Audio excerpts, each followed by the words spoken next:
Terima kasih atas kesempatannya. Nama saya Hafsah Safitri dengan NIM 2018-310-929.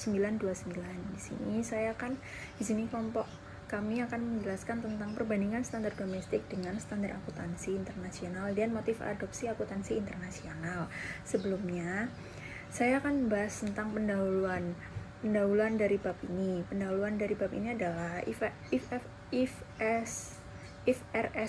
IFRS adalah satu set standar akuntansi global yang berkualitas tinggi. Adanya IFRS memperketat aturan akuntansi di setiap negara di dunia. IFRS membuat aturan akuntansi di setiap negara di dunia menjadi seragam sehingga dapat dipahami dan dilaksanakan di semua negara di dunia. Oleh karena itu, perkembangan IFRS terus dilakukan guna mengakomodir semua kebutuhan terkait akuntansi yang ada di dunia. Pada bab ini akan dibahas mengenal berbagai macam motif adopsi IFRS, masalah adanya keragaman akuntansi, faktor ekonomi dalam harmonisasi akuntansi, kendala dalam praktik penerapan IFRS, praktik IFRS yang bermacam-macam sehingga perjalanan standar akuntansi internasional. Dan selanjutnya ada motif adopsi. Adanya beberapa jenis motif adopsi IFRS menurut Nobis Christopher dan Parker Robert 2016 berdasarkan tingkatan penggunaan, yaitu di tingkat perusahaan, industri, dan negara. Setiap perusahaan menghadapi keadaan yang berbeda antara satu dengan yang lainnya. Hal inilah yang membuat motif adopsi kebijakan dan aturan yang ada di IFRS di setiap perusahaan akan berbeda pula. Berapa perusahaan melakukan adopsi IFRS dikarenakan ingin menunjukkan keuntungan tinggi untuk menarik investor dalam pasar saham, sehingga pasar saham. Beberapa perusahaan yang lain mungkin melakukan adopsi IFRS menampilkan keuntungan yang rendah untuk mengurangi pembagian dividen. Motivasi yang berbeda juga dapat diterapkan di industri, contohnya pada industri gas atau telekomunikasi yang merupakan kebutuhan publik. Melakukan adopsi IFRS untuk mengatur harga agar tetap pada koridor yang sama adalah hal umum dan diperkenankan. Selain itu, berdasarkan tingkat penggunaan motif adopsi IFRS juga mempengaruhi oleh 3 faktor menurut Nobis Christopher dan Parker. 3 faktor ini, yang pertama ada sistem pembiayaan, sistem perpajakan, dan sistem hukum. Berdasarkan sistem pembiayaan yang ada di faktor pertama, negara dibedakan menjadi insider financing dan outsider financing. Jerman secara tradisional dipandang sebagai negara yang menerapkan insider financing. Tetapi dari pertengahan tahun 1990-an, perusahaan yang terdaftar di Jerman sudah beradaptasi dengan budaya keuangan dengan pemegang saham atau biasa disebut dengan outsider financing, yang membuat pada akhirnya Jerman melakukan adopsi IFRS secara sukarela karena berdasarkan kebutuhan untuk menyaring investor luar dalam pasar saham. Dengan demikian, dapat dikatakan bahwa negara dengan outsider financing akan melakukan adopsi IFRS dengan sukarela karena kebutuhan akan investor, sedangkan negara dengan insider financing harus didorong dengan aturan seperti negara yang ada di Uni Eropa, di mana pelaksanaan adopsi IFRS sebagian besar dilakukan atas dasar adanya aturannya untuk diadopsi, dan ini sebagian besar adalah negara dengan sistem pembiayaan insider financing. Faktor yang kedua yaitu ada faktor yang terkait dengan sistem hukum. Sistem hukum membedakan negara menjadi 2 kelompok, yaitu code law dan common law. Hal ini mempengaruhi regulasi dalam pelaporan keuangan di masing-masing negara. Pada negara Jerman, menyusun laporan keuangan dilakukan berdasarkan aturan nasional Jerman yang sebagian besar ditentukan oleh Commercial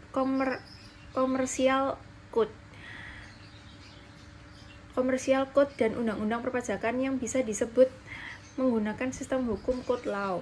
Sedangkan pada negara Inggris, menyusun laporan keuangan berdasarkan berdasarkan aturan nasional Inggris yang ditemukan dalam standar akuntansi yang ditulis di sektor swasta yang bisa disebut menggunakan sistem hukum common law. Pada negara penganut tersebut menggunakan sistem hukum common law, pada sistem hukum code law, menerapkan IFRS mungkin agak sulit dilakukan karena terbentur dengan aturan-aturan nasional di negara. Sedangkan pada negara menganut sistem hukum common law, penerapan IFRS lebih mudah untuk dilakukan karena lebih bersifat umum. Faktor yang ketiga ada sistem perpajakan. Sistem perpajakan di Jerman diketahui lebih ketat daripada sistem perpajakan di Inggris. Meskipun demikian, hal ini tidak mempengaruhi pembuatan laporan keuangan di negara tersebut karena diketahui laporan perpajakan dan laporan secara terpisah dengan laporan keuangan perusahaan. Meskipun sistem perpajakan bersifat ketat, apa yang menyebabkan sistem perpajakan memiliki pengaruh dalam penerapan IFRS? Terdapat dua hal yang memiliki pengaruh IFRS. Yang pertama ada kenyamanan dan kebutuhan pajak. Kenyamanan yang dimaksud yang terjadi di Jerman dan kebutuhan pajak yang terjadi di Inggris. Di Jerman menerapkan sistem IFRS bisa dilakukan ketika perusahaan membuat laporan konsolidasian sedangkan ketika perusahaan membuat laporan keuangan individu atau non-konsolidasi, perusahaan dapat menggunakan aturan konvensional untuk menghitung pendapatan kena pajak dan pendapatan yang dapat didistribusikan. Sekian presentasi dari saya, akan dilanjutkan oleh rekan saya. Baik, terima kasih atas kesempatannya. Saya Kalina Febrianti dengan NIM 2018-310294. Di sini saya akan melanjutkan presentasi dari rekan saya. Saya akan menjelaskan mengenai masalah adanya keberagaman akuntansi. Seperti yang kita ketahui bahwa tujuan utama dari IFRS sendiri adalah untuk harmonisasi penyeragaman aturan dan kebijakan akuntansi di dunia. Berikut ini merupakan masalah-masalah yang timbul akibat adanya keberagaman akuntansi. Yang pertama yaitu masalah ketika menyiapkan laporan konsolidasian. Masalah ini terjadi ketika perusahaan merupakan perusahaan multinasional yang memiliki banyak anak cabang yang berada di berbagai negara, yang dimana masing-masing negara itu memiliki aturan atau regulasi lokal terkait pembuatan dan penyajian laporan keuangannya, yang biasanya di setiap negara itu memiliki aturan terkait penggunaan mata uang lokal dalam penyajian laporan keuangannya. Oleh karena itu, diperlukan aturan atau regulasi yang seragam terkait penerapan akuntansi, agar tidak membingungkan ketika membuat laporan keuangan konsolidasian. Keseragaman ini diharapkan dapat meningkatkan komparabilitas laporan keuangan. Kemudian masalah yang kedua yaitu masalah ketika melakukan penilaian kinerja. Masalah ini terjadi ketika perusahaan melakukan penilaian kinerja dengan membandingkan laporan keuangannya baik dengan periode sebelumnya ataupun dengan perusahaan di negara lain yang memiliki ketentuan atau aturan akuntansi yang berbeda, terutama dalam menentukan apakah perusahaan itu melakukan investasi atau tidak, di mana hal ini akan menghasilkan laporan keuangan dengan informasi yang berbeda pula. Di mana jika kedua laporan tersebut dengan ketentuan atau aturan akuntansi yang berbeda dipaksakan sama, maka akan menghasilkan informasi yang salah yang dapat menyebabkan kesalahan dalam pengambilan keputusan manajemen perusahaan. Masalah yang ketiga yaitu masalah ketika melakukan akses ke pasar modal asing. Masalah ini terjadi ketika perusahaan mempunyai keinginan untuk mendapatkan modal dengan menjual saham atau meminjam uang ke luar negeri, maka perusahaan itu harus menyajikan satu set laporan keuangan yang disusun sesuai dengan standar akuntansi di negara tempat perusahaan itu menawarkan sahamnya, di mana hal tersebut memerlukan biaya yang sangat mahal. Dengan adanya hal ini dapat menunjukkan bahwa aturan atau regulasi yang tidak seragam akan mengeluarkan banyak biaya dan akan memberatkan perusahaan-perusahaan dengan sumber daya terbatas untuk memperoleh modal dari negara di luar perusahaan beroperasi. Kemudian, masalah yang keempat yaitu kurangnya informasi akuntansi yang berkualitas tinggi. Salah satu contoh akibat dari adanya masalah ini adalah terjadinya krisis keuangan di Asia Timur pada tahun 1997 yang terjadi karena investor dan kreditur internasional tidak dapat menilai risiko secara memadai, yang mengakibatkan laporan keuangan tidak mencerminkan tingkat eksposur risiko. Hal ini disebabkan karena kurangnya pengungkapan pada besarnya hutang yang sebenarnya, tingkat eksposur yang tinggi terhadap risiko nilai tukar mata uang asing yang tidak terbukti, informasi tentang sejauh mana investasi dan pinjaman dibuat dalam aset, kewajiban kontingensi untuk menjamin pinjaman dalam mata uang asing, dan pengungkapan yang tepat tentang provisi kerugian pinjaman yang tidak dilakukan. Sekian presentasi dari saya dan selanjutnya akan dilanjutkan oleh rekan saya. Terima kasih.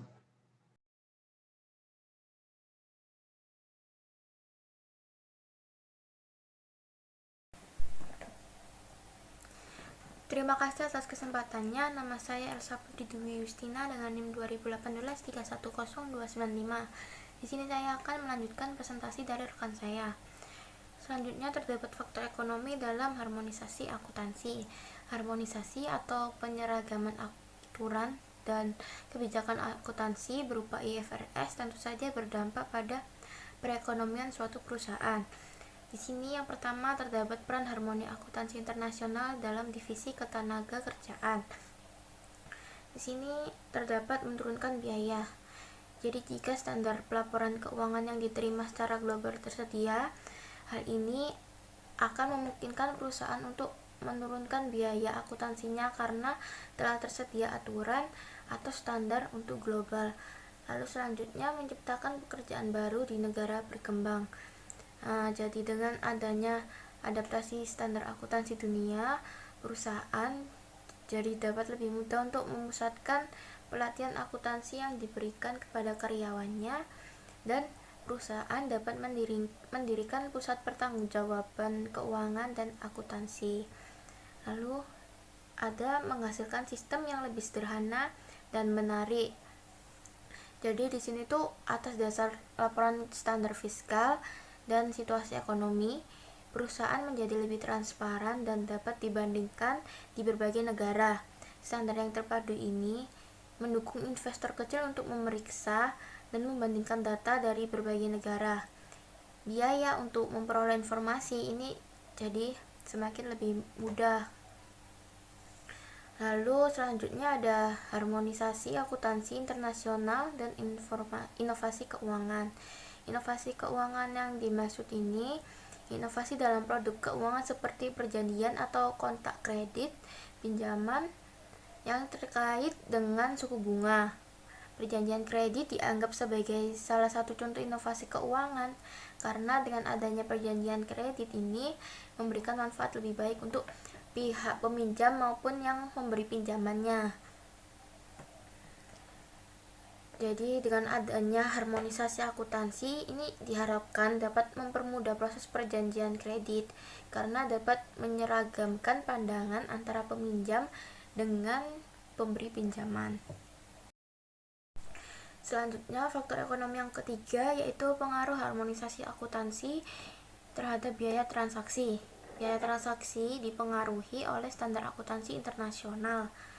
Biaya transaksi yang dimaksud seperti biaya yang terjadi karena adanya perjanjian pinjaman. Jadi efisiensi kontrak pinjaman mungkin ditingkatkan dengan menggunakan sistem yang lebih transparan, mudah dipahami, dan laporan perbandingan berdasarkan standar akuntansi internasional. Karena laporan yang salah dipahami dapat menyebabkan kerugian atau penurunan aset. Kerugian ini bisa berasal dari kesalahan penilaian aset, kewajiban laba konsolidasi, atau nilai bersih aset. Jadi penerapan standar akuntansi internasional mungkin juga dapat mengurangi biaya sistem pemrosesan data sejak data disimpan dan diproses. Hal ini memungkinkan dikarenakan standar akuntansi yang seragam memiliki kemampuan yang lebih tinggi untuk memperkirakan tingkat keuntungan. Lalu yang terakhir yaitu nomor 4, harmonisasi akuntansi yang dapat menurunkan biaya modal. Jadi standar pelaporan keuangan yang seragam akan menurunkan biaya modal karena investor bersedia menerima pengembalian yang lebih rendah seperti bunga atas hutang, terus dividen dan modal apresiasi ekuitas dari investasi mereka di perusahaan ekuitas. Investor dapat mencapai hasil yang lebih rendah ketika risiko yang dirasakan dari investasi mereka ini berkurang.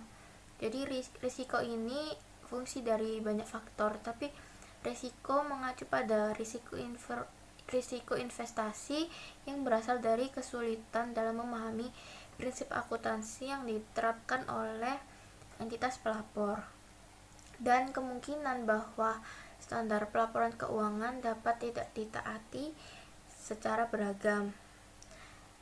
Sekian presentasi dari saya. Untuk slide selanjutnya akan dilanjutkan oleh rekan saya. Terima kasih.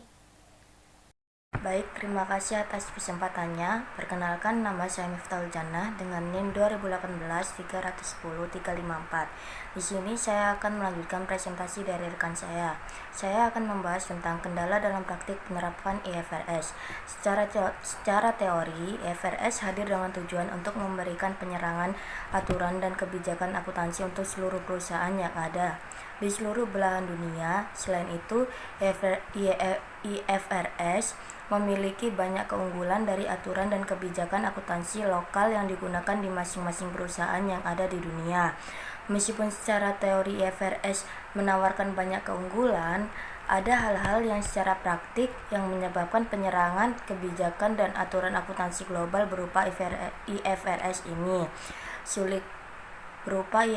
ini sulit dilaksanakan menurut Knobs, Christopher, dan Parker Robert 2016, diantaranya yaitu yang pertama, versi IFRS yang berbeda. Secara praktik, penerapan IFRS di dunia menimbulkan banyak versi. Hal ini dapat terjadi karena dua hal, yaitu yang pertama karena adanya dukungan penuh dari Eropa yang mengatur seluruh negara yang berada dalam tatanan Uni Eropa wajib melakukan adopsi IFRS. Yang kedua adalah adanya aturan yang bias terkait dengan tanggal penerapan suatu IFRS.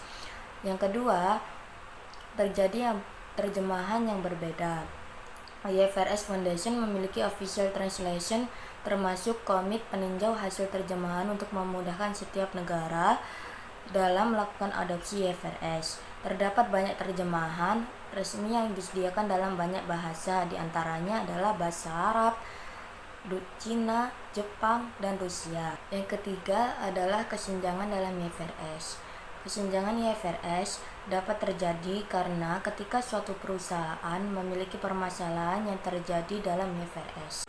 Yang keempat adalah opsi terbuka. Yang dimaksud opsi terbuka adalah pilihan atau opsi yang disajikan dengan jelas dan terbuka dalam standar dimensi pilihan perusahaan tersebut akan terlihat dalam laporan keuangan dan catatan atas laporan keuangan perusahaan. Yang kelima, opsi terselubung. Opsi terselubung terjadi karena adanya ketidakjelasan kriteria akuntansi dalam IFRS, sehingga menimbulkan banyak adjustment atau perkiraan dari pengguna IFRS. Yang keenam adalah estimasi pengukuran. Contoh dari estimasi pengukuran adalah untuk depresiasi perlu dilakukan penilaian manfaat dari aset dan nilai sisanya. Metode penyusutan, baik itu yang garis lurus atau yang saldo menurun, juga merupakan perkiraan dan bukan pilihan kebijakan, karena tergantung kapan aset tersebut habis. Yang ketujuh adalah masalah transisi. Untuk pertama kalinya, pada IFRS 1 memungkinkan beberapa pilihan untuk perusahaan yang beralih dari aturan nasional suatu negara ke aturan internasional tersebut. Transisi tersebut menjadi sulit dilakukan jika aturan akuntansi nasional yang dulu digunakan oleh perusahaan di suatu negara tersebut sangat jauh berbeda dengan aturan akuntansi internasional yang ada di IFRS. Yang kedelapan adalah penegakan yang tidak sempurna. Tingkat penegakan aturan di masing-masing negara berbeda-beda. Hal ini tentunya akan berdampak pada mudah atau tidaknya penerapan IFRS di suatu negara. Salah satu alasan penerapan IFRS menjadi sulit di suatu negara karena rendahnya kepatuhan pada aturan penerapan IFRS. Baik, sekian presentasi dari saya. Selanjutnya akan dijelaskan oleh rekan saya. Baik, terima kasih atas kesempatannya. Nama saya Celia Lorenzi. Di sini saya akan menjelaskan tentang contoh praktik IFRS yang bervariasi. Di mana di sini penggunaan IFRS secara ekstensif di Australia dan Uni Eropa mulai tahun 2005 dan seterusnya telah memungkinkan adanya variasi dalam praktik penerapan di berbagai negara yang dibuktikan dari hasil beberapa penelitian berikut. Di mana di sini ada 3 penelitian. Yang pertama ada dari Havlova dan Christina pada tahun 2015. Di sini penelitian ini bertujuan untuk melihat bagaimana perlakuan kontrak konstruksi pada GAAP lokal di Ceko dengan IFRS, di mana hasil penelitian ini menunjukkan bahwa penerapan IFRS di Ceko pada kontrak konstruksi dapat mengarah pada pembangunan yang lebih stabil selama periode proyek berlangsung. Sedangkan pada saat proyek selesai, penerapan IFRS memiliki indikator kinerja keuangan yang buruk, karena semakin rendahnya presentasi konstruksi yang dibangun pada tahun berjalan. Lalu yang kedua, penelitian dari Mora dan Araceli pada tahun 2017. Penelitian ini bertujuan untuk melihat bagaimana peran dan status IFRS dalam aturan akuntansi nasional di Spanyol, di mana hasil penelitian ini menunjukkan bahwa besarnya peran pemerintah dalam penetapan standar akuntansi di Spanyol membuat Spanyol sulit untuk melakukan penerapan IFRS. Hal ini dikarenakan Spanyol merasa kehilangan kedaulatan ketika mengganti GAAP lokal Spanyol dengan IFRS. Lalu penelitian yang ketiga yaitu dari Eirle, Brigti, Kirkani, David, dan Helduser, dan Christian pada tahun 2018. Penelitian ini didasarkan pada survei yang dilakukan kepada perusahaan swasta di Jerman yang bertujuan untuk memastikan karakteristik mana yang menentukan kebutuhan perusahaan swasta untuk menyediakan layanan informasi akuntansi yang sebanding secara internasional, dan apakah perusahaan yang melihat kebutuhan tersebut benar-benar menerapkan IFRS secara sukarela.